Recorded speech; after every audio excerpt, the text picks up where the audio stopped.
김현경의 생생경제. 생생경제 김윤경입니다. 한 경제연구소가 낸 보고서를 봤더니요. 작년 말 기준으로 세 가구당 한 가구는 집을 살 여력이 있다고 합니다. 한 해 전보다 9%가 늘었습니다. 내 집, 저도 갖고 싶습니다. 근데 이런 통계에도 불구하고 선뜻 나서지 못하는 것은 아마도 부동산 가격이 어떻게 될지 불확실하고요. 또 많은 하우스 푸어들을 보면서 가진 그런 부담감 때문일 겁니다. 집 현관문을 열어놓으면 돌아온다. 이런 말에 매달려서 진도에서 안산까지 가서 문을 열어놓았더니 딸이 거짓말처럼 돌아왔다. 이런 세월호 희생자 부모가 있었습니다. 딸이 살아서 집으로 같이 돌아왔더라면 그런 하는 아쉬움을 말하기도 좀 미안해지는 그런 대목인데요. 집이라는 단어가 이렇게 슬픈 것이었나 싶습니다. 세상 어디도 집만한 곳, 집만큼 편한 곳은 없다고 하는데 말입니다. 내일은 어버이날이죠. 집에 계시는 부모님께 전화 한 통씩은 꼭 드렸으면 좋겠습니다. 김윤경이 뽑은 오늘의 생생 키워드, 집이었습니다.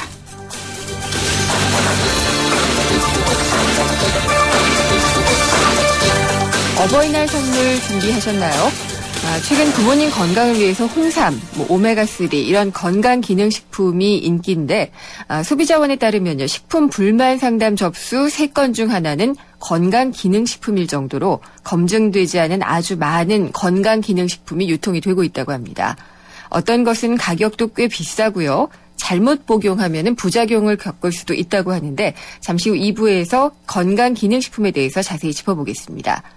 그리고 3부에서는 2호선 지하철 추돌 사고 이후에 논란이 되고 있는 지하철 정비 시스템과 또 사고 방지를 위한 대책 자세히 알아보도록 하겠습니다. 김윤경의 생생경제 1부 시작합니다.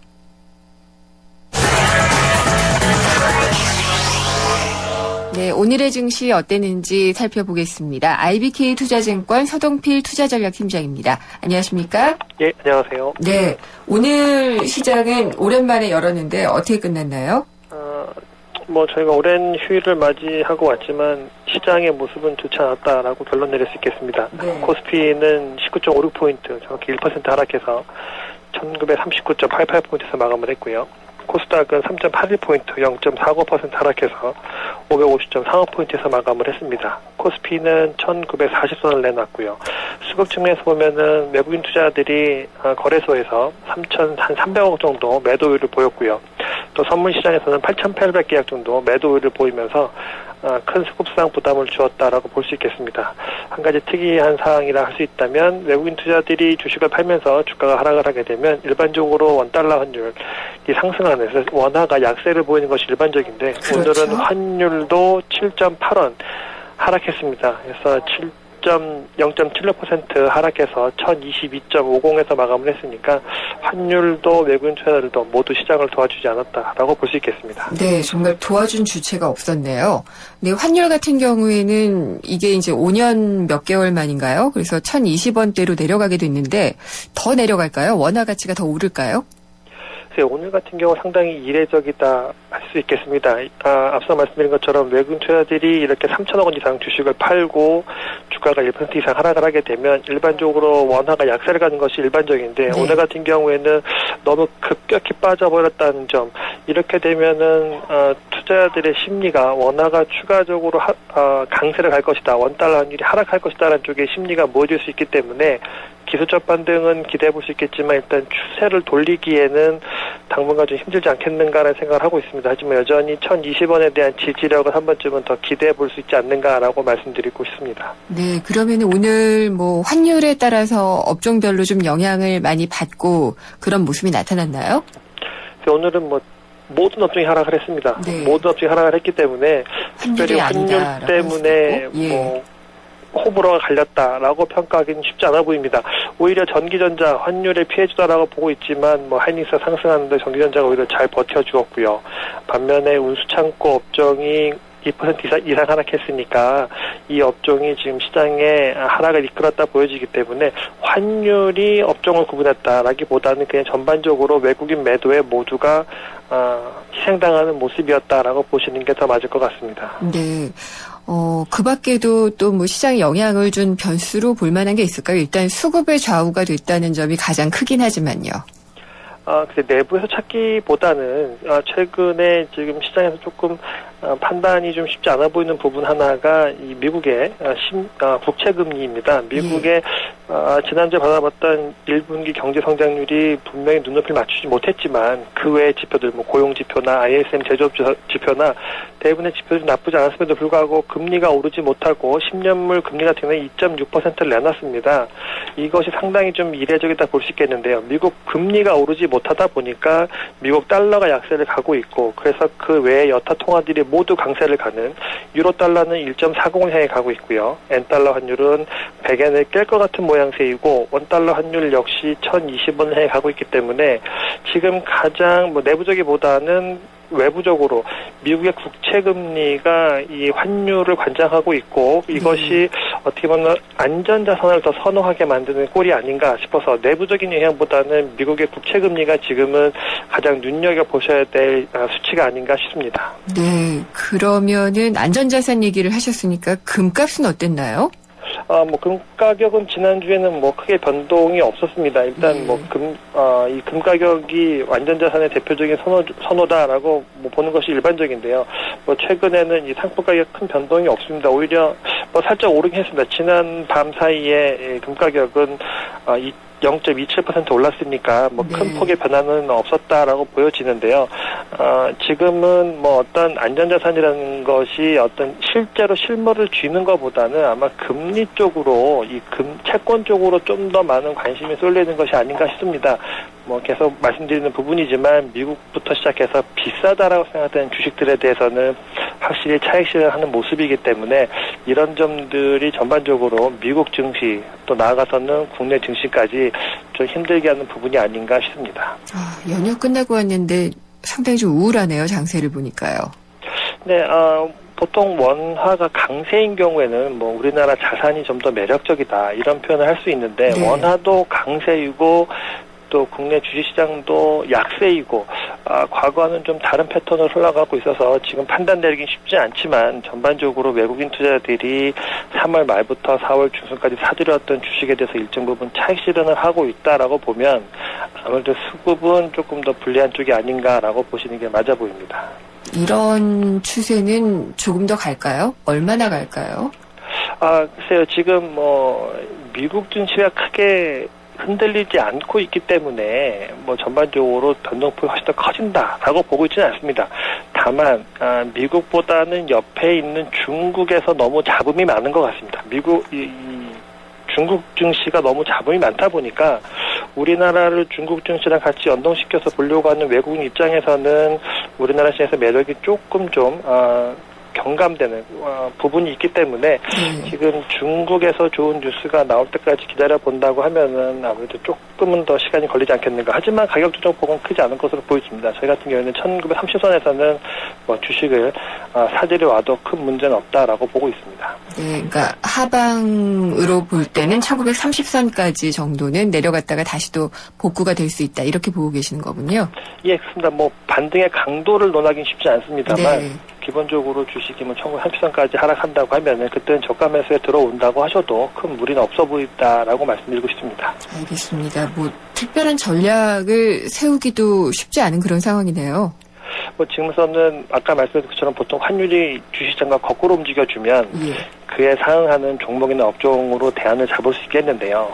지금같이 주식시장이 약세를 가고 원화가 강세를 가는 좀 특이한 경우이기 때문에 특별한 전략을 쓰기 쉽지 않습니다만 만약에 여기서 환율이 1020원을 지지선 삼고 반등에 나선다고 하면 환율 때문에 피해를 봤던 업종에 대해서는 상대적으로 긍정적으로 보실 수 있지 않는가라고는 말씀드릴 수 있겠습니다. 자동차라든가 그런 업종이 되겠죠? 예, 그렇습니다. 자동차 환율 때문에 많은 피해를 봤고요. 실적이 눈높이를 맞추지 못했다 하지만 일단 주가가 여기까지 하락할 만큼의 부진한 실적이 아니었기 때문에 환율 피해서 좀 벗어난다고 하면은 저가 매수의 기회는 자동차에게 있을 수 있다라고 말씀드리고 싶습니다. 알겠습니다. 여기까지 듣도록 하겠습니다. 네, 감사합니다. 감사합니다. IBK 투자증권 서동필 투자전략팀장이었습니다.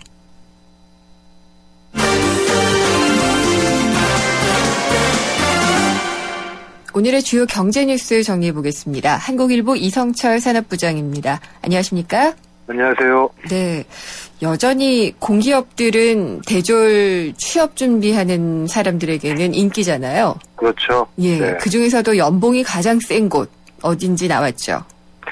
인천국제공항공사라고 합니다. 아, 예. 네, 예, 인천공항을 이제 관리하는 그 공기업인데, 얘가 사실 뭐 공기업 순위 뭐 해도 항상 1등 많이 차지하고요.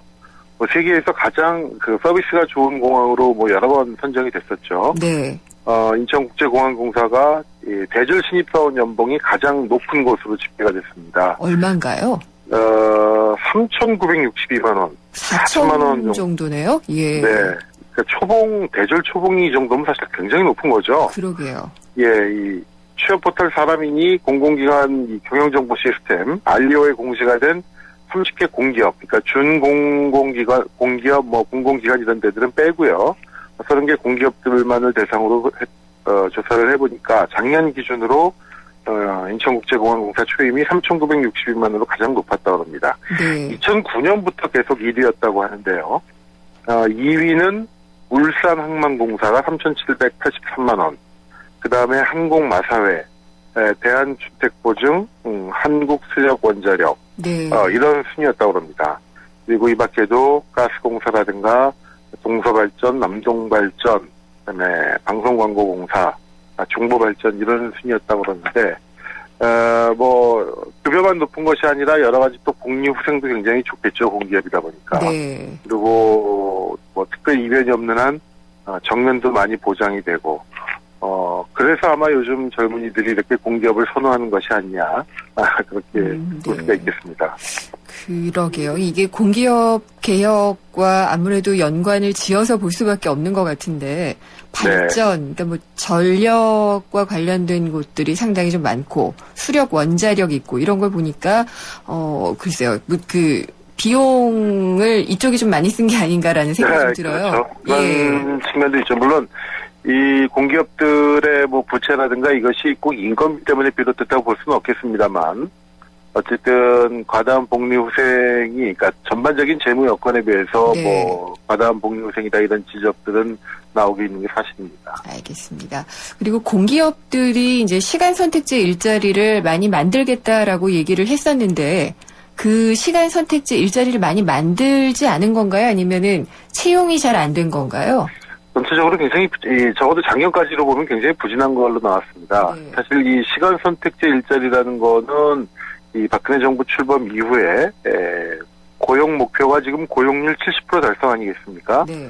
이 목표 달성을 위해서 시간 선택제 일자리 그냥 무적정 뭐 일자리 30만 개, 40만 개 이렇게 해가지고는 질이 떨어지는 그냥 단순 알바 같은 일자리만 무적정 양산될 가능성이 있기 때문에 고용률 70% 달성 목표를 위해서 시간 선택제 일자리를 활성화하겠다니까 풀타임은 아니고 분명히 이제 파트타임 잡이지만 여러 가지 복리후생이라든가 뭐 4대 보험이라든가 이런 것들은 일반 정규직과 동일하게 혜택을 받을 수 있게 하는 게 바로 이 시간 선택제 일자리거든요. 네. 요즘 이제 정부가 공공기관부터 이것을 좀 많이 도입을 하고 그래서 이제 민간 쪽으로도 확산시키겠다 이런 방침이었던 것 같은데 정작 작년 뭐 첫 해여서 그런지 모르겠습니다만은 작년 보면은 전체 채용 1,000명 중에 공공기관에서 시간 선택제 일자리로 뽑은 인원이 1,000명당 8명밖에는 안 된다고 그럽니다. 굉장히 적네요. 네, 그렇습니다. 전체 신규 채용이 17,245명이었는데요. 이 중에 시간 선택제 일자리를 한 기관은 15개 기관, 전체 300개 기관 중에 15개 기관 뽑은 인원도 148명밖에 안 된다고 합니다. 네. 네, 그나마 제일 많이 한 데가 한국정보발전이 49명으로 제일 많았고요. 그다음에 근로복지공단, 한국수력원자력 다 뭐 한 20-30명 뭐 그 수준인데 그러니까 쉽게 말씀드리면은 대부분의 공공기관들이 이런 시간 선택형 일자리 채용을 뭐 사실상 외면을 했다고 봐도 과언은 아닐 것 같습니다. 올해 같은 경우는 136개 공공기관에서 한 1,000명 정도를 뽑겠다라고 얘기를 했는데 글쎄요, 뭐 일단 약속을 했으니까 지켜지리라고 봅니다만은 공공기관이 먼저 앞장을 서지 않으면 절대로 민간 기업들은 이거 따라가기가 어렵습니다. 그렇죠. 이런 정부의 정책적 의지가 담긴 이 채용 제도는 공공기관이 먼저 솔선수범을 해야지만 그나마 민간으로 조금씩 확산이 되는데, 오히려 지금은 얼마 전에 뭐 민간 기업들은 뭐 좀 약간 억지로라도 뽑겠다는 신용도 하긴 했었는데, 오히려 공기업들이 그런 정책적인 어떤 이 과제를 네. 외면하는 듯한 그런 모습을 보이고 있어서 상당히 이건 유감스러운 대목이 아닌가 싶습니다. 그러니까 일자리를 이렇게 내놔도 이게 생각보다 양질이 아니다라고 생각하면은 또 취업하려는 분들이 안 몰릴 수도 있잖아요. 그런 측면도 있죠. 네. 사실 뭐 근데 어차피 모든 사람들을 다 정규직으로 네. 뽑을 할 수는 수는 현실적으로 없는 것이고요. 예. 이게 뭐 사실은 너무 정규직화할 경우에는 이 채용의 경직성이 심해져가지고 노동시장을 악화시키는 요인이 될 수도 있지만 예. 또 그것을 핑계로 해서 너무 비정규직, 그다음에 소위 질이 떨어지는 일자리만 자꾸 할 경우에는 또 고용이 불안해지고. 근데 어쨌든 공기업이니까 네. 민간 기업이면 뭐 강제할 수는 없어도 공기업이니까 어느 정도는 조금 감수를 해줘야 되는 것이 아닌가 하는 생각을 하게 됩니다. 알겠습니다. 이렇게 한번 숫자로 확인을 해보니까 상당히 분발해야 될 것 같다는 그런 생각은 확실히 드네요. 네. 그리고 우리나라 세계화의 정도를 조사한 게 나왔네요. 글로벌 컨설팅 업체인 맥킨지가 세계 131개 나라의 국제교육 참여도를 토대로 해가지고 각 나라의 이 세계화 정도가 어느 정도인가 이걸 조사를 해봤는데요. 우리나라가 한 20위 정도로 집계가 됐다고 합니다. 네. 경제 규모로 보면 우리나라가, 그러니까 GDP 사이즈로 보면은 우리나라가 15위인데 개방 국제화 정도는 세계화 정도는 20위였다라는 거는 경제 규모에 비해서 세계화 정도가 조금 오히려 덜 돼 있다라는 뜻으로 볼 수도 있겠고, 말레이시아나 이 폴란드가 18위, 19위 우리보다 앞에 있기 때문에 오히려 이런 나라들은 경제 규모로 보면 우리나라보다 훨씬 적은데 오히려 세계화는 더 많이 진전이 됐다는 그런 통계여서 시사하는 바가 많은 것 같은데, 물론 이 무역이라는 측면에서 보면 우리는 7위권입니다. 굉장히 높죠. 상품 네. 분야에서는. 또 서비스 분야도 한 14위를 차지했는데 인력 부문, 뭐 유학, 이민, 여행 이런 인력 부분은 아직도 58위에 떨어져 있고요. 이 어떤 데이터 이동 이런 것은 34위, 금융 역시도 25위, 다 전체 순위를 떨어뜨리는 요인으로 작용을 했다고 합니다. 근데 더 놀라운 거는 일본이 우리나라보다 더 적습니다. 우리나라가 20위였고 일본이 21위로 나왔다고 그래요. 그렇군요. 네, 그러니까 일본도 사실은 굉장히 폐쇄적인 경제인데 한국과 일본 모두 수출 강국이긴 하지만 인력 교육 측면에서는 아직도 세계화 정도에 크게 못 미치고 있다. 이렇게 맥킨지가 지적을 했다고 합니다. 그렇습니다. 예. 그리고 아빠들의 자녀와 대화하는 네. 시간. 이 부장님은 얼마나 되세요, 하루에? 저도 뭐, 예. 글쎄요, 뭐, 29분? 평균을 크게 못 벗어나는 것 네. 같은데, 하루 평균이 29분이라고 합니다, 아빠가. 네. 이번에 그 온라인 교육 업체가 이걸 한번 아빠들을 대상으로 조사를 했는데, 자녀와 대화하는 시간이 평균 몇 분이냐 그랬더니, 평균 29분이 나왔고요. 스스로 자기가 몇 점짜리 아빠냐라고 질문을 했더니, 네. 평균 67점이 나왔다고 합니다. 그러니까 아빠 스스로가 얼마나 자녀들과 그 대화가 적고, 네. 또 떨어지고 있는지, 그런 모습이 있는데, 여기 뭐 다른 재밌는 것도 많은데, 아이들의 키와 몸무게를 아는 아빠는 몇 %일까? 뭐 신발 치수를 아는 아빠는 몇 명일까? 네네. 얼마나 되나요? 그런 분들이? 다 50% 정도밖에 안 되니까 2명 중에 1명 정도는 모른다는 얘기죠. 그러니까 아이가 학교 학년 반을 정확하게 아는 아빠가 63%밖에 안 되고요. 네. 키와 몸무게를 정확하게 아는 아빠가 60%밖에 안 되고, 친한 친구 이름을 아는 아빠는 51%밖에 안 되고. 그러니까 전체적으로 2명 중 1명 정도는 자녀에 대한 네. 자세한 인포메이션도 없다, 그런 얘기 같은데 아빠들이 좀 반성해야 될 것 같습니다. 예. 알겠습니다. 다 분발하셔야 될 것 같습니다. 감사합니다. 네. 한국일보 이성철 산업부장이었습니다.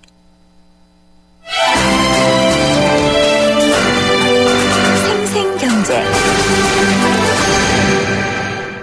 생생경제 1부 지금까지 함께 하셨고요. 잠시 후 2부에서는 내일 어버이날인데 부모님 선물로 많이들 준비하셨을 것 같아요. 건강기능식품. 여기에 대해서 자세히 알아보도록 하겠습니다. 20년차 경제 전문 기자 김인경 기자가 전하는 알기 쉬운 경제 이야기. 김인경의 생생경제. 제어로 때문에 혼나고 있습니다. 제일 어버이 시즌인데 요번에 4월 촛불이라고 같이 맞물려가지고 굉장히 큰 장인데 장이 제대로 쓰질 않네요. 그러니까 종류는 굉장히 많죠. 빨간색도 한 10가지 정도가 되고 그러니까 전체적으로 봤을 때 한 40가지 정도가 돼요. 카네이션 종류가. 지금 어버이철이니까 아무래도 코사지를 위주로 한다니까 빨간색이겠죠. 원래 이제 연중에 5월 시즌이 제일 많이 나가죠. 어버이날, 스승의 날. 요즘은 이제 큰 행사들이 많이 없어졌어요. 세월호 사건 때문에 큰 행사는 다 축소되고 개인적으로 쓰는 꽃만 조금씩 사가는 편이에요. 지금은 이제 또 더구나 중국산들이 많이 들어와가지고 국산이 예년 그 물량 들어오는데 가격이 예년보다 많이 좀 싼 편이죠. 도매 시장이기 때문에 이제 일반 상인들이 와야 되는데 예년 같지가 않죠.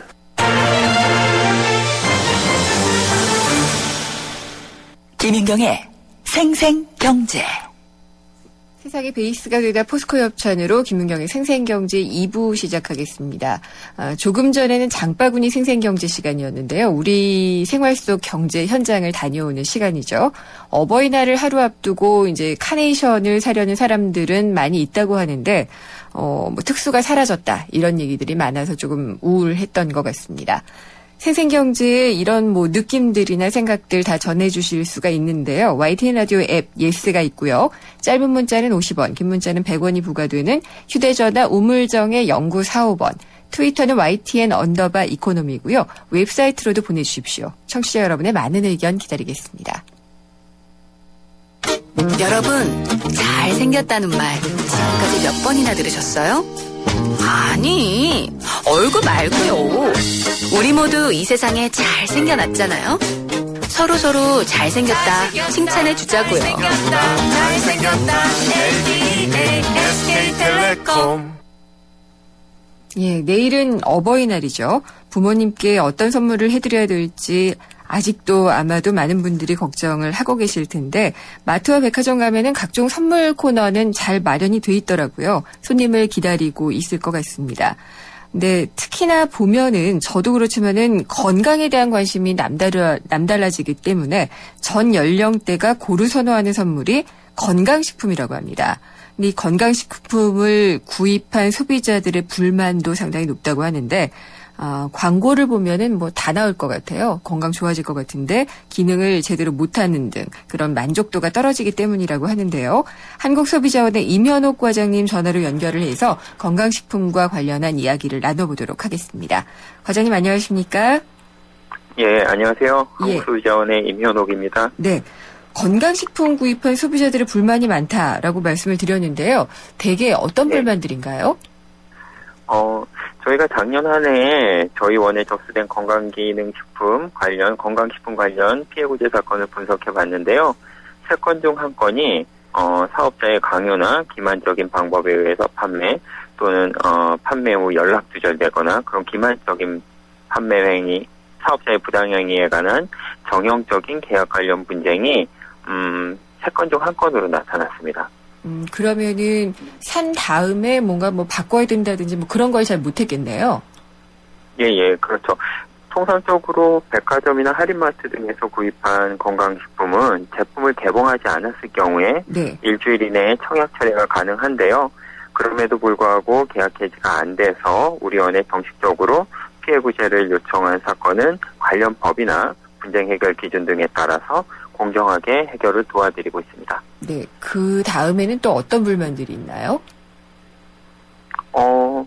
제품의 기능에 관련된 불만이 그 다음에는 이제 따라오죠. 어떤 계약 관련 불만이 전체적으로 3건 중에 2건이었으면, 네. 그 다음으로 이제 제품을 섭취한 후에 탈이 난다든지, 네. 대표적으로는 건강기능식품에 이제 알레르기가 있는 사람들이 먹고 몸에 발진이 난다든지, 토를 한다든지, 구토를 한다든지, 설사를 한다든지, 그런 것들이 있습니다. 그런 것들은 그럼 업체로 연락을 해서 피해 구제를 잘 받을 수가 있나요? 피해 구제를 업체에 연락을 했을 때, 일반적으로 통상적으로 많이들 해주지만 그렇지 않은 업체들이 있으면, 네. 이제 저희 원에 도움을 요청하는 경우가 많죠. 그렇군요. 제가 궁금한 게 있는데 지금 이렇게 탈이 나는 경우에는 뭐 정말 피해 구제를 받아야 될 것 같다라는 생각이 드는데요. 예. 건강해진다고 하잖아요. 근데 건강해지지 않았다라고 불만을 제기하기는 어려운 거죠? 예, 그게 저희 쪽에서도 도와드리기 위해서는 근거가 있어야 되거든요. 예. 근데 어떤 제품을 먹었을 때 당연히 건강해져야 하는데 건강해지지 않았다라는 그 근거를 제시를 하면서 우리가 이제 소비자를 도와드리려면 그런 근거와 함께 사업자를 설득해야 되는데 그런 근거가 사실은 부족하죠. 건강해지지 않았다라는 것이 그 제품 때문에 건강해지지 않은 건지 아니면은 소비자 건강 상태가 건강이 좀 나빠지고 있는 추세에 있었던 건지 그걸 증명하기가 상당히 어려우니까요. 네. 그게 어떤 의사의 소견이 함께 있다든지 그러면은 저희가 도와드리기가 쉽죠. 그러니까 이게 약이 아니니까요. 약 같은 경우에는 바로 증세에 대해서 이제 그런 효과를 내는데 그래서 건강식품이라는 말 자체에 대해서도 좀 궁금증이 들어요. 건강식품도 있고 또 건강보조식품도 있고 건강기능식품도 있어요. 이게 어떻게 다른 건가요?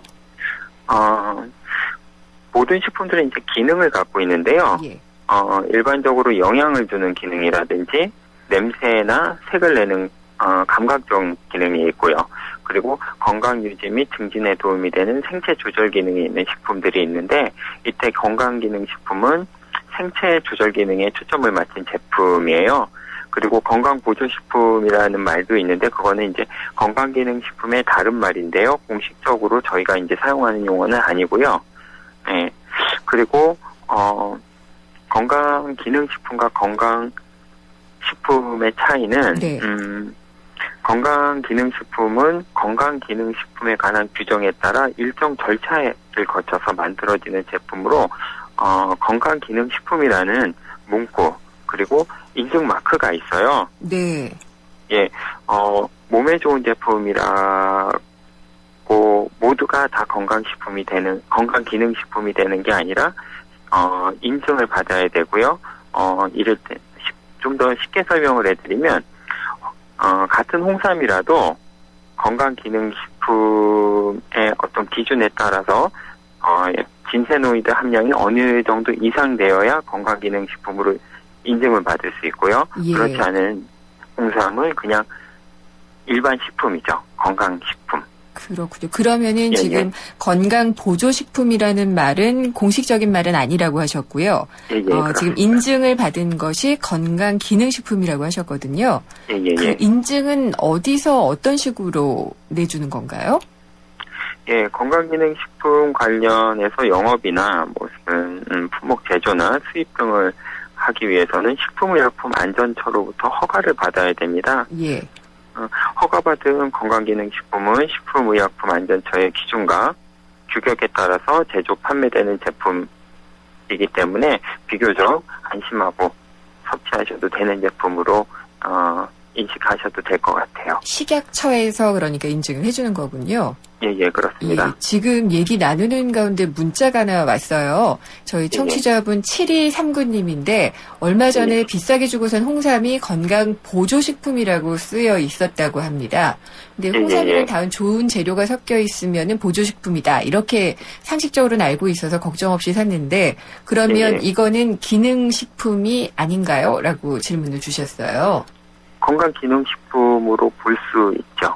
건강보조식품이라고 하면. 근데 그 건강기능식품은 식약처에서 앞서 말씀드린 바와 같이 식약처에서 인증을 받은 제품이에요. 근데 그 건강보조식품이란 말은 저희가 그 아까 동일하게 말씀드렸다시피 공식적으로 사용하는 용어가 아닌데 업체에서 건강보조식품이라고 표기를 했다라는 거는 잘못 표기, 건강기능식품인데 잘못 표기한 건지 아니면 의도적으로 건강기능식품이라고 보이기 위해서 의도적으로 건강기능식품은 아니지만 건강기능식품처럼 보이게 하기 위해서 의도적으로 보조식품이라고 표기를 한 건지는 제가 그 이야기만 듣고는 판단하기가 어려워요. 만약에 확실한 판단을 받으시고 싶으시면은 한국소비자원 1372 상담센터에서 한번 상담을 한번 받아보시기를 권해드립니다. 예, 소비자원에서 한번 상담을 해보시면 좋을 것 같고요. 7239님. 예. 근데 이 인증이 되면은 보통 예전에 뭐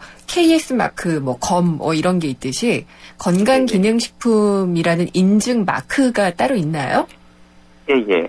건강기능식품은 인증 마크가 따로 있고요. 네. 인증 마크와 더불어서 기능성 표시가 함께 돼 있어요. 네.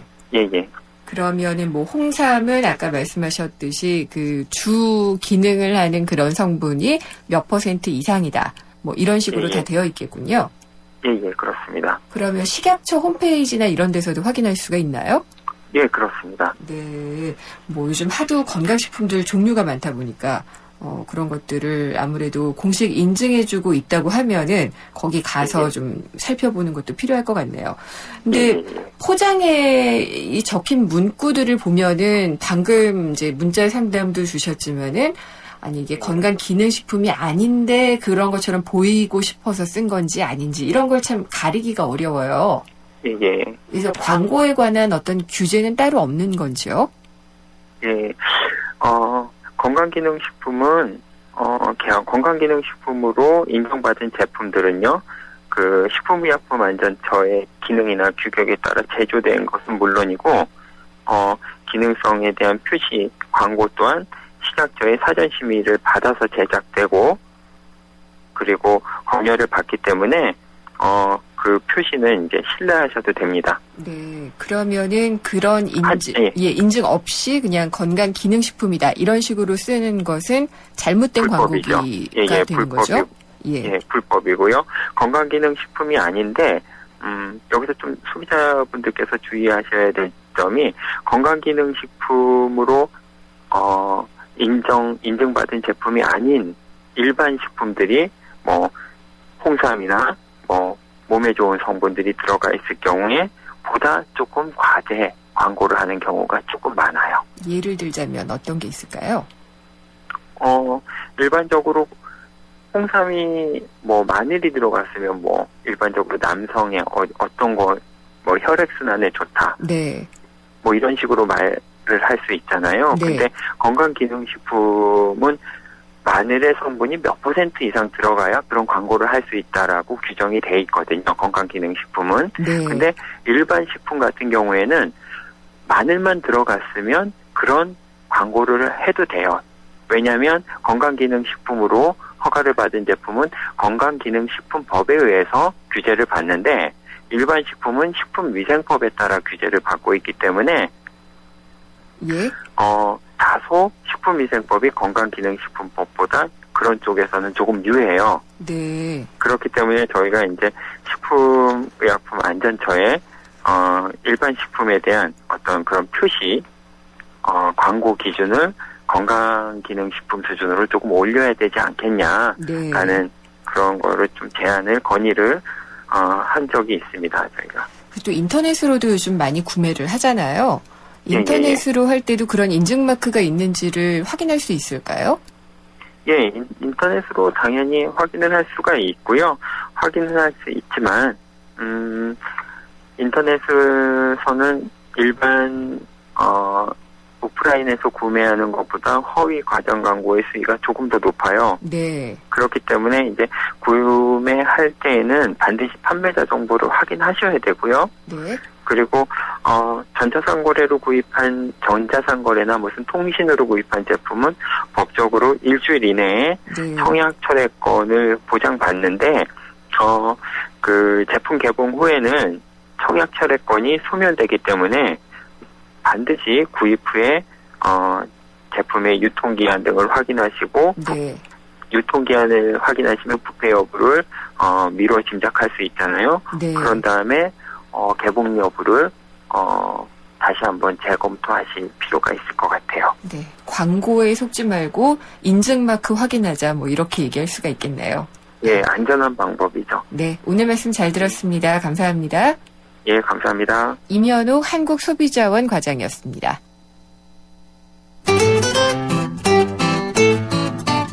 생생경제를 다양하게 만나는 방법. YTN 라디오 앱 예스와 웹사이트 김윤경의 생생경제 또는 트위터 YTN_이코노미로 실시간 듣기와 다시 듣기를 하실 수 있고 방송 내용에 대한 문의와 의견을 주실 수 있습니다.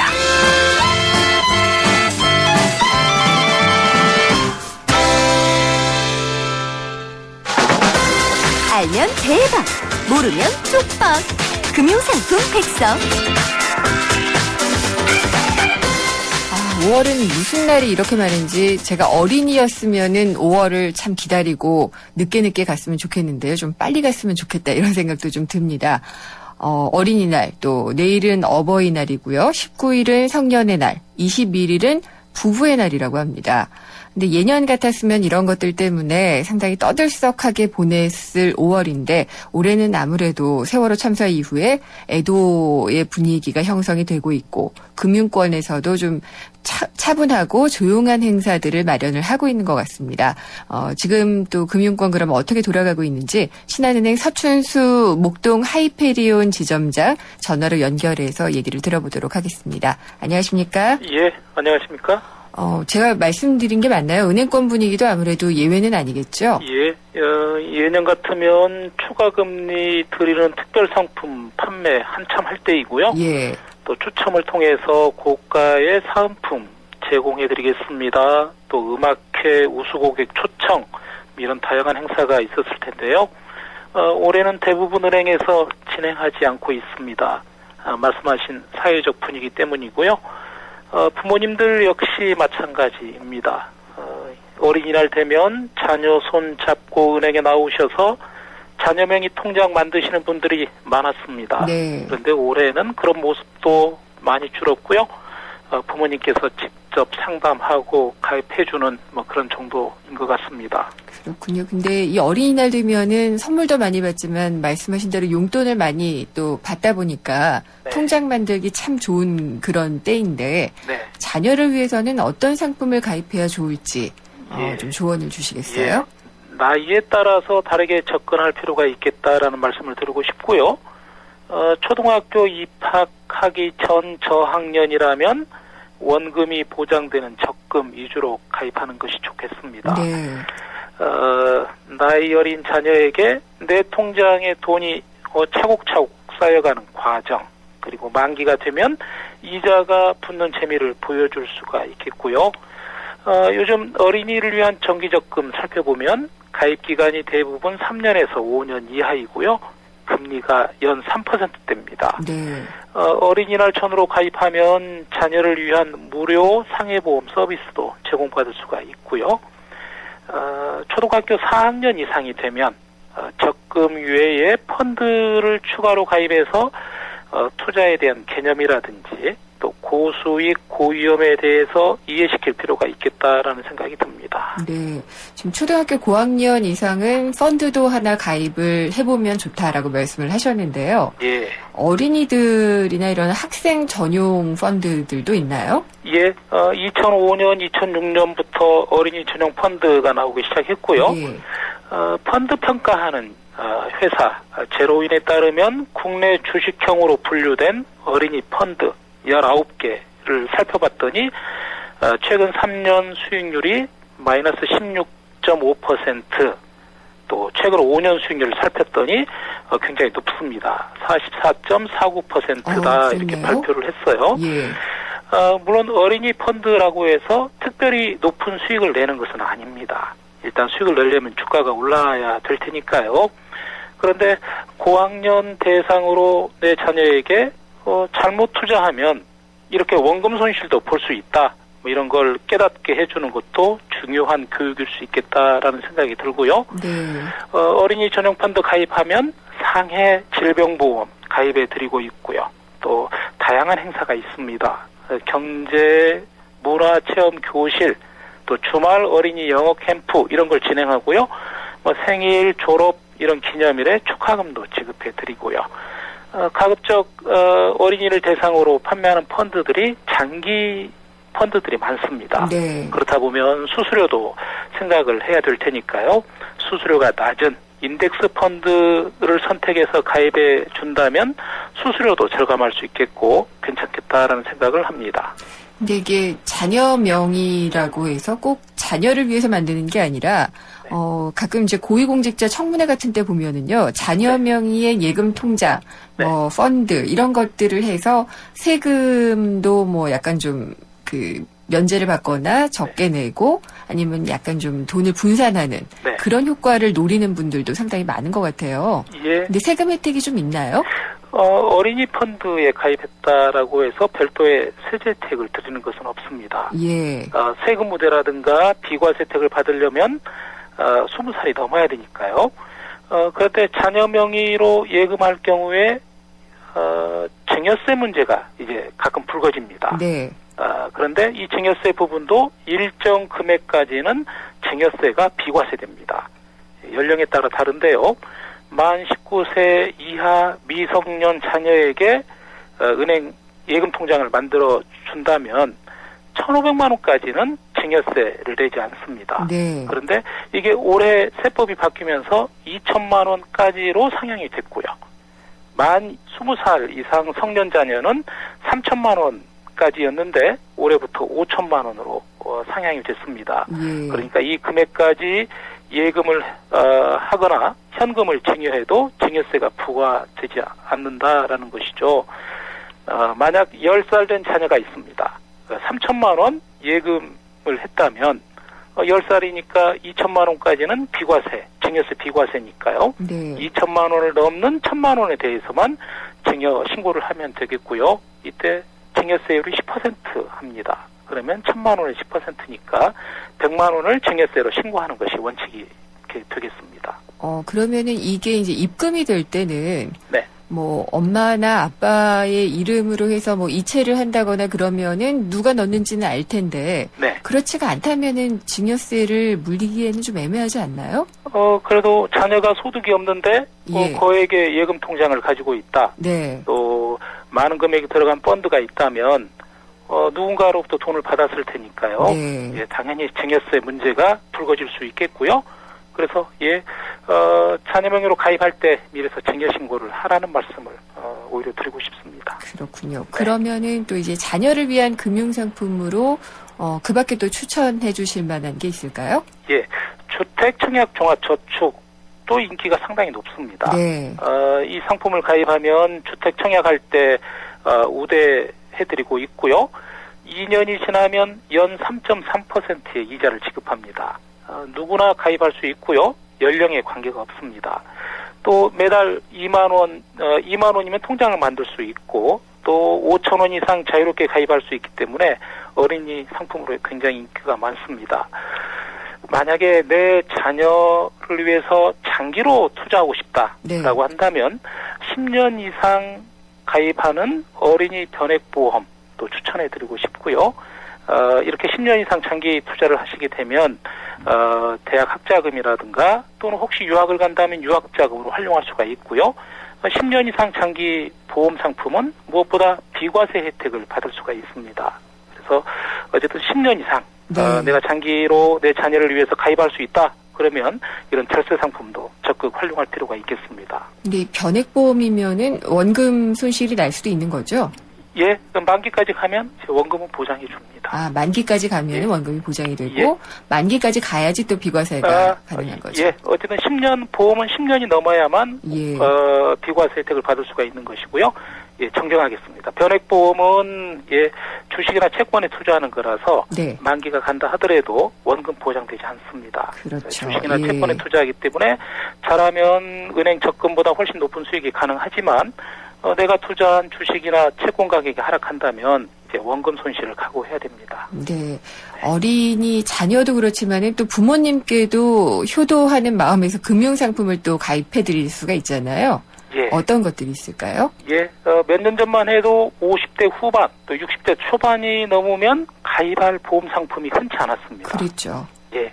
아예 가입 자격이 없었는데요. 요즘에 노년 인구도 증가하고 또 건강에 대한 관심이 높아지면서 이제 다양한 보험 상품이 등장하고 있는데요. 요즘 실버 케어 보험 이 상품이 상당히 많이 팔립니다.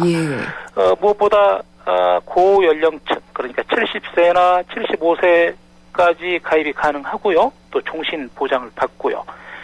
장수 축하금도 드립니다. 또 이 만기가 되면 노후생활자금으로 활용할 수가 있고요.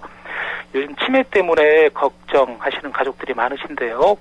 치매로 확정이 되면 이런 진단비도 지급을 받을 수가 있습니다. 네, 알겠습니다. 여기까지 듣도록 하겠습니다. 감사합니다. 네, 감사합니다. 서춘수 신한은행 목동 하이페리온 지점장이었습니다. 한때 보리 하나로 콜라와 싸워 전설이 되신 분이 계셨지. 국내 최초 보리판 산업료로 콜라의 아성을 흔들었던 맥콜. 전설을 맛보리 맥콜. 네, 2부 여기까지고요. 생생경제 잠시 후 3부에서는 지하철 2호선 추돌 사고와 관련해서 철도 운영의 문제점을 짚어보겠습니다. 내시 뉴스 듣고 돌아오겠습니다.